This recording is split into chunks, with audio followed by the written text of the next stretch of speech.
Olha só quem já fez 5.000 quilômetros. Upzinho.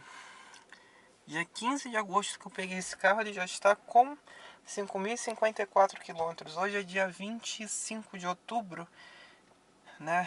Dia 25 de outubro, então pouco mais de 2 meses já fez 5.000 quilômetros. Andou pra caramba. Em breve vocês vão ter o vídeo, que o vídeo já tá feito. Só fiz ele um pouquinho antes dos 5.000 quilômetros, com 4.800, nessa última viagem que eu fiz com esse carro. Aí vocês vão poder ver ele. E quem sabe um dia que eu esteja com tempo, eu consigo editar o vídeo, ou então postar algum vídeo desse outro carro que está aqui. Vamos ver se vocês adivinham que carro é esse. Quem não sabe que carro é esse, né? Meu Deus.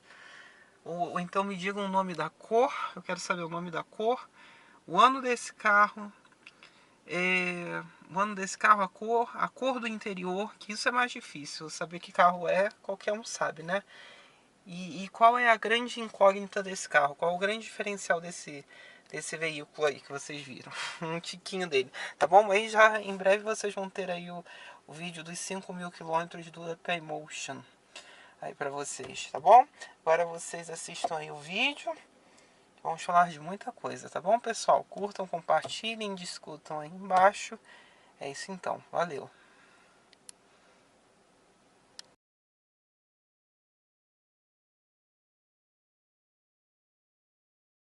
Pessoal, beleza? Hoje vamos fazer aqui um vlog para falarmos um pouquinho da polêmica do dia, né? A nota 0 no crash test atualizado do Launch NCAP do Ford Ka, e também falaremos a respeito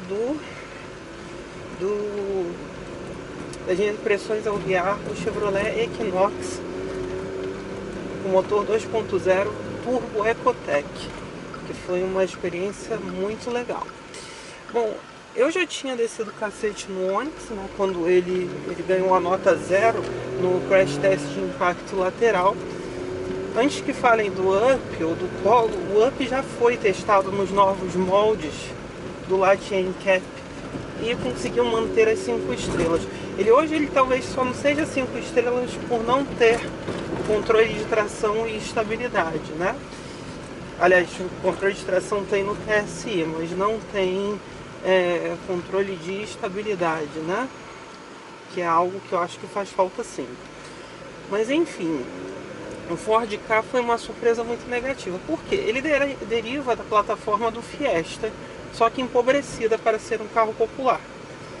E também elevada para você conseguir ganhar espaço interno, porque se vocês veem o espaço interno do Ford Fiesta e comparam com o Ka, vocês vão ficar assim assustados. Quem já entrou nos dois sabe muito bem do que eu estou falando, principalmente o espaço traseiro do carro, né?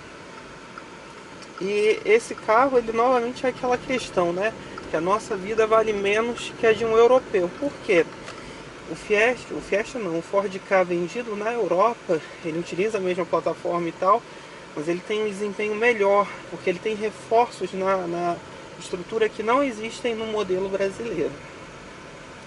Eu já ia falar num dos vídeos que a Ford, para o ano que vem, eu acho que para a linha 2019 do carro, provavelmente deve ser apresentada no Salão do Automóvel de 2018, ela faria um reforço na estrutura do carro. Ela já tinha essa pretensão. Mas o crash test saiu antes, comprovando que o carro não é eficiente.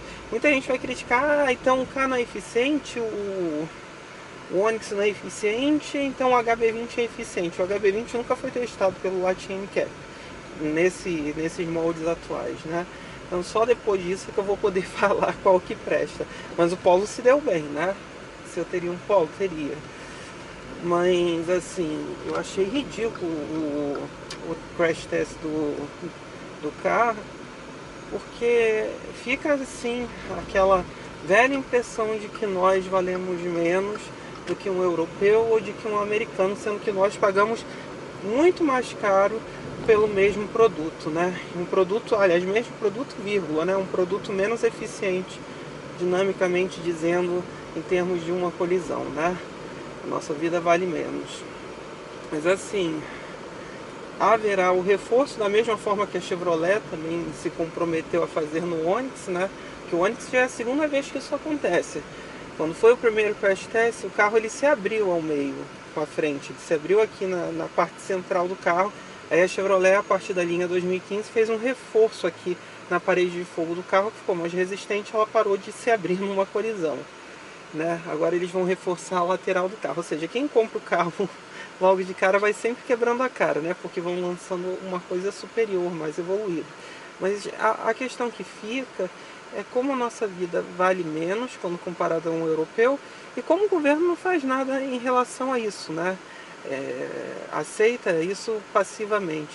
Acho que antes de inventarem essa bosta do Rota 2030, que não estou vendo que vai ser grande evolução em frente ao inovar alto, eles deveriam raciocinar uma maneira de dar vantagem para carros que são mais seguros e mais econômicos, que nem sempre um carro 1.0 bebe menos que um carro de cilindrada menor, nem sempre um carro maior é mais seguro que um carro mais pequeno. Tá? A gente sempre tem que ter essa noção, né? Mas eu acredito sim que deveria haver vantagem, porque o carro que consome menos, automaticamente ele vai poluir menos também, né? O carro que é mais seguro, ele dá vantagens ao governo também, porque você vai ter que gastar menos se o carro sofrer algum tipo de colisão, né? A probabilidade de ter de ir para um hospital público, gastar dinheiro público nessa questão é menor. Então, ter esse tipo de vantagem sempre é muito válido. Eu acredito que daria muito certo para nós como consumidores, que pagaríamos menos em produtos melhores, né? Teriam benefícios em cima disso. Mas aí é claro, né? A gente já sabe que as montadoras vão inventar alguma desculpa para aumentar o preço, como elas sempre fazem, né? Mas assim, muito absurda essa questão do CAD de novo, né? E agora eu fico curioso para saber como é que é a dinâmica do Fiesta numa colisão dessas pelo Latin Cap, para saber se a qualidade do Fiesta brasileiro é equivalente ao mexicano, né? Que seria algo que é produzido também no restante do mundo, porque o atual Fiesta europeu ele não está mais na geração do nosso Fiesta, né? E também existe um certo descaso da Ford com esses carros, porque agora a moda é SUV, né? Então é só vocês olharem o que ela fez agora pelo EcoSport, que evoluiu muito quando comparado ao modelo anterior, apesar de parecer só um mero facelift, né? E o Ka e o Fiesta não vão receber essas melhorias fortes, né? A começar pelo câmbio, por exemplo. Haviam se comprometido a trazer um câmbio automático para o Ka, já cancelaram isso. O Fiesta também receberia o câmbio automático que é utilizado no EcoSport e talvez utilizasse aquele 1.5 Dragon, né? E desistiram disso tudo, né? Exatamente por conta do sucesso do EcoSport e da moda mesmo, né? Esses tipos de carros, qualquer carro que seja, entre aspas, normal, um sedã, um hatchback, perua nem existe mais, né, aqui no Brasil, eles fazem menos sucesso e dão menos lucro para as montadoras, né? Então existe esse desinteresse em evoluir os veículos, né? Mas enfim. Agora vamos falar um pouquinho do Chevrolet Equinox. Eu achei espetacular. Porque o motor é maravilhoso, é um 2.0 Ecotec, são 262 cavalos, são 37 kg de torque. Ele tem a tração integral. Achei interessante que, mesmo ele tendo a tração integral nas 4 rodas, ele não tem um túnel central elevado no banco traseiro, que ele é praticamente plano, né, o que facilita muito a acomodação no banco traseiro, que também tem uma vírgula que é bem legal. Ele tem 2 níveis de reclinação do banco de trás, além dos bancos elétricos na dianteira, que contam com memórias. Eu achei isso muito legal. Mas o motor é a parte mais legal. O conjunto motor-câmbio é simplesmente espetacular, né? O que eu achei também, assim, é que a equação de preço, apesar de eu achar meio absurdo falar que 149 mil reais é um preço baixo, traz, né, pelo conteúdo todo do carro em si, né? Agora, se eu compraria, tenho dúvidas, mas eu achei interessante, porque a dinâmica do carro é muito boa, o câmbio ficou legal, o motor é muito bom, porque mesmo sendo um SUV, ele nem é tão grande assim, né? Para você, ele dá uma impressão de tamanho grande, mas ele tem um pouco, acho que 2 centímetros a mais que o Cruze, que ele deriva da plataforma do Cruze, que é a D2XX, né? Que é a plataforma atual do Astra europeu, né? Do Opel Astra. Então, assim, ficou muito legal, tanto em termos de comportamento dinâmico como o carro em si, ficou muito interessante. E ele parece sim uma perua do Cruze, só que elevada, né? Um SUV, né? Mas muito, muito interessante. E aí é que você fica imaginando, né? Por que a Chevrolet não oferece o Camaro com esse motor? Que nos Estados Unidos existe uma opção do Camaro com esse motor 2.0 turbo, que é excelente, porque ele anda um pouco menos que o Accord V6, mas anda mais do que um Jetta TSI, ou seja, um desempenho espetacular. Visto o que ele faz nesse Equinox. No Equinox, a impressão que me deu é que ele faz ali um tempo melhor do que o Fusion, em torno de uns 7 segundos, 7,2 segundos até os 100 km. O escalonamento do câmbio é perfeito, muito macio, e com a nona marcha ele gira ali em torno de 1.400 giros a 100 km por hora, em torno de 1.600 giros a 120 km por hora. Achei muito bom. E aí, como é que você consegue descobrir o potencial desse motor? Ele é limitado eletronicamente a 100 e a 218 km por hora. Se você tirar o limitador, com certeza aquele carro consegue atingir 250 km por hora. O que é um absurdo quando nós pensamos que aquilo é um SUV, né? Na verdade, uma perua altinha do Cruze. Também, como parte positiva, ele tem a suspensão multilink na traseira, né, que não existe no Cruze. O Cruze poderia compartilhar esse motor também numa versão mais esportiva, né? Ficaria muito interessante. As boas línguas diziam que o Cruze teria um motor 1.5 da Chevrolet turbo, e com esse câmbio de 9 marchas, o que já estaria de um tamanho excelente para o carro, mas ainda não vimos nada acontecer em prol disso, né? Na próxima evolução do carro, né, que é o facelift dessa atual geração. O acabamento do carro é regular, não tem nada assim de mais esteticamente, o teto solar é muito legal. Eu gostei muito do carro. E tem todas aquelas parafernálias malucas do Cruze LTZ2 que me assustaram. Primeiro que ele se estaciona sozinho, né? Você aperta um botão, ele consegue se estacionar, o que é bom por conta do formato e da altura do carro. Ele tem aquele sistema que ele te assusta quando você está muito próximo de um outro carro, que ele dispara uma luz vermelha no para-brisas do carro, né? Quando ele está na iminência de uma colisão, né?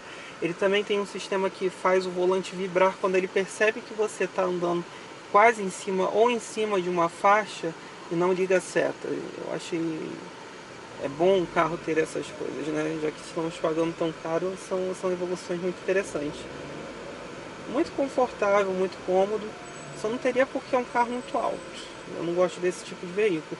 E novamente eu vos falo, era uma boa opção para se ter um Camaro junto dele por conta desse motor, do compartilhamento do motor, né?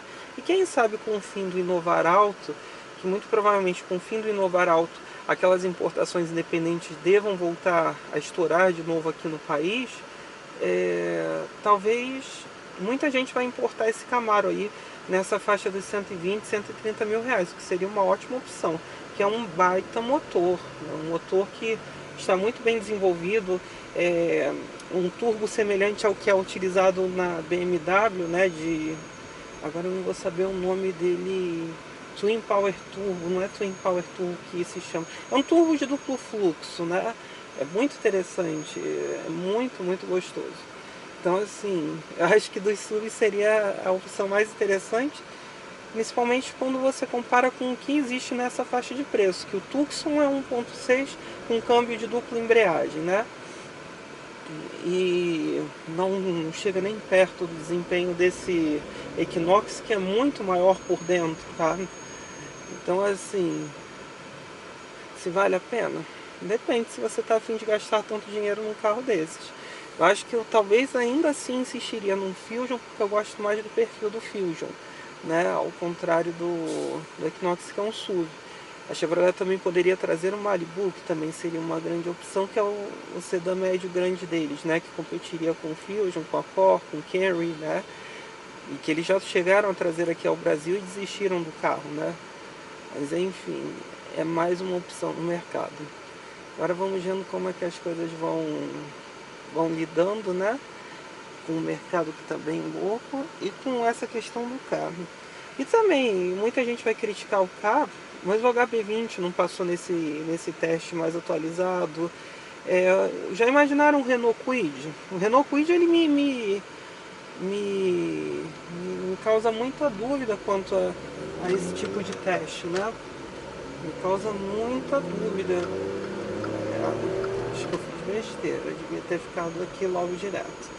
Mas enfim, vamos ver como é que vão sendo esses testes.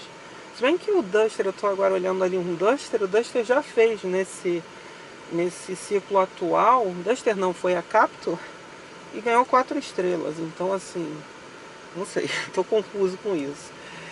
Mas a gente deve sim acreditar nesse tipo de material, porque a segurança vale muito mais do que qualquer coisa. Às vezes as pessoas ligam muito para a estética, para a telinha, para exibir para o vizinho, e se esquecem que se bater o carro, se o carro não tiver a segurança adequada, você pode perder a vida, você pode ficar em cima de uma cadeira de rodas, o que é muito pior do que você deixar de se exibir para o vizinho, deixar de ter uma telinha colorida no painel, né? Enfim, então é isso, pessoal. Curtam, compartilhem, discutam.